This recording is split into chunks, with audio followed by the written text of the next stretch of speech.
This is Volvo. Volvo gets over 25 miles on a gallon of gas, just like the little economy cars, and runs away from other popular priced compacts in every speed range. Volvos are built so well, they're driven an average of 11 years in Sweden, where there are no speed limits on the highways and over 70,000 miles of unpaved roads.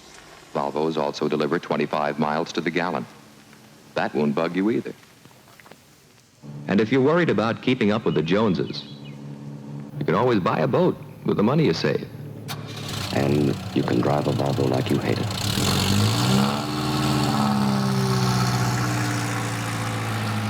Cheaper than psychiatry.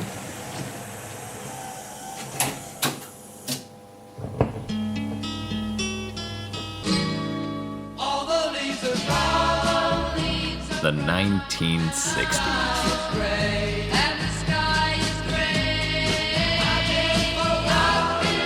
A decade of endless summer.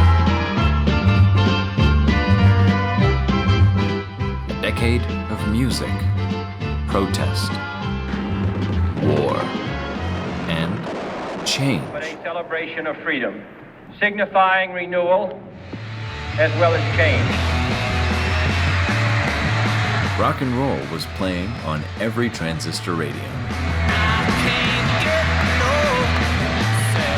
The drive-in saw its second generation of the young and free. Automobiles were becoming a way of life. Volvo had made its reputation as the stylish Swedish alternative to the highly priced American cars and the budget Japanese makes. And later, from the distinctive trademark box, Volvo evolved, but stayed uniquely Swedish. Each new generation quieter, safer, faster, leaving the past in its dust. But thankfully, it didn't have to stay that way.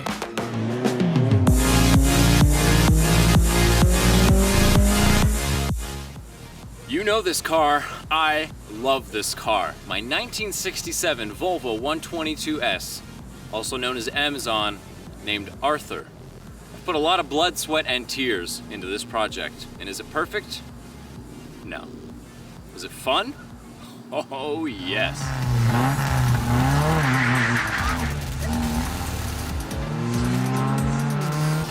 We've had a lot of adventures together, and I've taken this car with me all around the country. It's a blast to drive, it's a lot of fun, and boy is it unique. And now it's time for Arthur to find a new home as I move on to another state and another project. I'm David, and let me show you around and tell you why you should buy my Volvo. Here we are at last. You've been with Arthur and me over the years, following the restoration and adventures we've had across the country. We grew together, we're transformed together, and now as we move on to the next stages of our lives, here's a hero send-off for my 67. Year after year, for half a decade, and with the jumpstart help of IPD, I turned this humble little red tomato into a rocket RestoMod.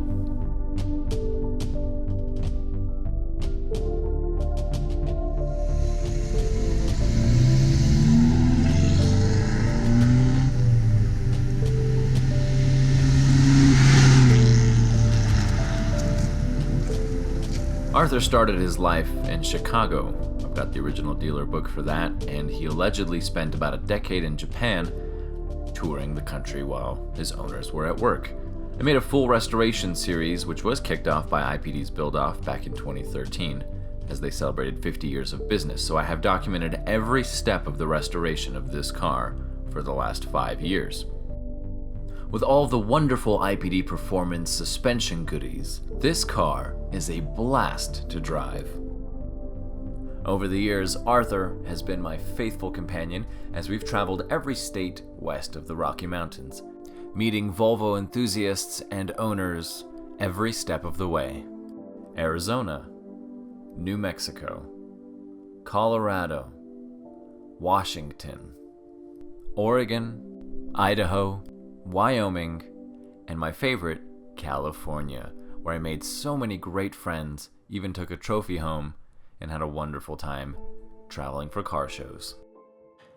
This was a ground-up restoration, so that means that every single component of this car was removed, cleaned, replaced, or restored. And for me to recite the entire list would make this a very long video. I will mention some of the highlights. The engine and transmission are completely rebuilt. The interior is very custom. A lot of it was done by myself. And I went with a wood theme, very earth tone colors to match the green of the car. The carpet is a full custom job that I did myself. It's completely reversible, and you could go and put a factory boring carpet back in if you wanted. The radio is not connected, but it is in place. I use an AEM Wideband O2 sensor next to the vacuum gauge. I think those are the two most important tools for any performance carbureted car. Everything here on the dash works, including the dimmer for the lights. There's an electric choke on the carburetor, so I just put this nice little LED in place that used to serve as my overdrive indicator when I had that installed. It's currently on the M40 4-speed, and I've still taken that all around the country. I've put almost 20,000 miles on this rebuilt engine, and it has quite lived up to the reliability of the B18. During the recording of this video, 2 young ladies came to invite us to a car show this weekend at their church. The aluminum plates behind the grills that are housing my HID ballasts have been painted black. You cannot see them now the way the car is from the outside. The wheels are 17x8 Mustang bullet wheels from the early 2000s. The tires are brand new. The brake calipers have been rebuilt, and the rotors were turned with new organic pads. They're a little dusty, but it's the best pad for the least amount of wear on a rotor that you don't want to have to find replacements for. Landon is my buddy who's been with me since the very beginning of this car's inception. He was there for the first start and the reassembly way back when we first had the IPD build-off in 2013. There are a few dents and dings in some of the bright work here on the side of the car. The bumpers are unrestored. They do show a little bit of wear. This sticker once said Kennedy 1960, a time for greatness, but the reds always fade first on bumper stickers. You can tell where a hitch lived underneath the center of the bumper where it is dimpled up. You can't tell while you're standing.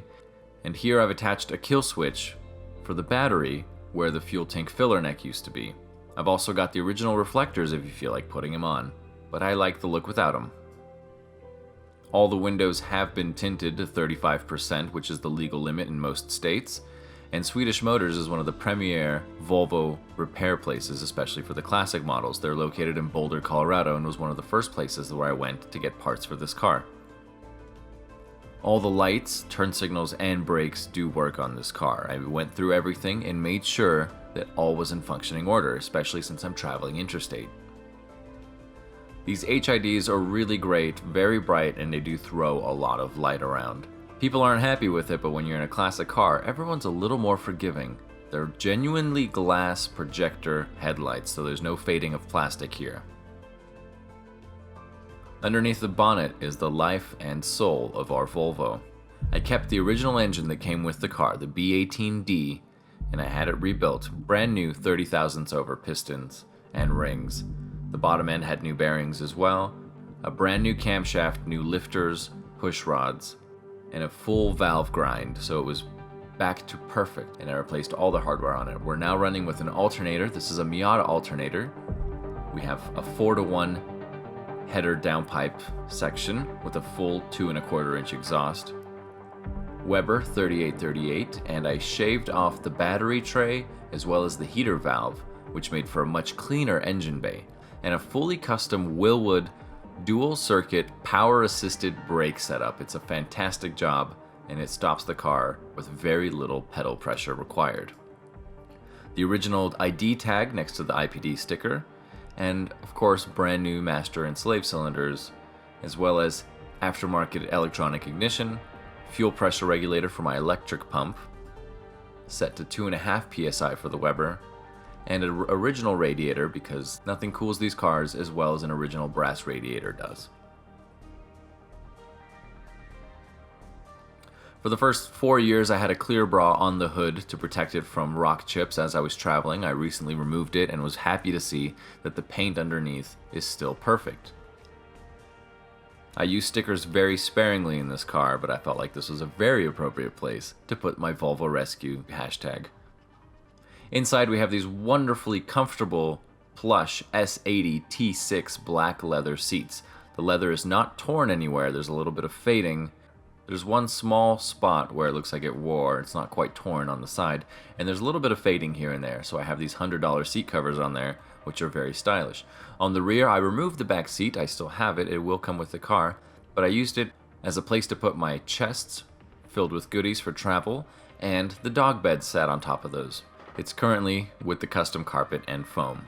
I have also a circuit breaker underneath the dashboard, which is attached to the battery cable in line of the kill switch. Inside our trunk is a 15-gallon tank made by Tanks Inc. And everything else has just been painted black with a truck bedliner type of paint. The battery sits here securely strapped down in a box with vents. And the tank has a pressure relief valve on the side with a check valve underneath. There will be a spare tire, but I took it out so you can see inside the butt cheek of the tire well. There's no rust on this car. Everything was restored and replaced as needed. The biggest spots of rust were really just the corners of the floor pan, so only the front floor pans needed to be replaced. Inside above the back hat tray area, I've added a LED light strip that signals my turn signals as well as my brakes. Since I don't have the reflectors on the rear of the car, I've used this, which you cannot see outside through the tinted window, so it has a very clean look. It's a very non-intrusive wiring job into the brake lights, which can be reversed easily, and it provides the perfect amount of visibility at night.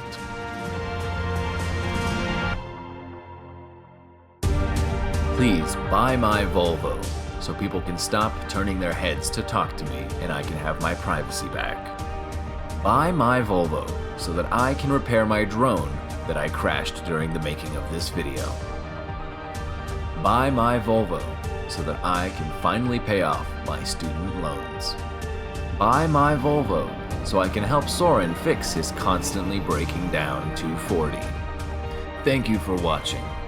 Please look at the description for a full list of all the goodies on this car, as well as the link to buy my dear Arthur. He won't let you down as a faithful companion and will last longer than your marriage, which is hopefully the rest of your life.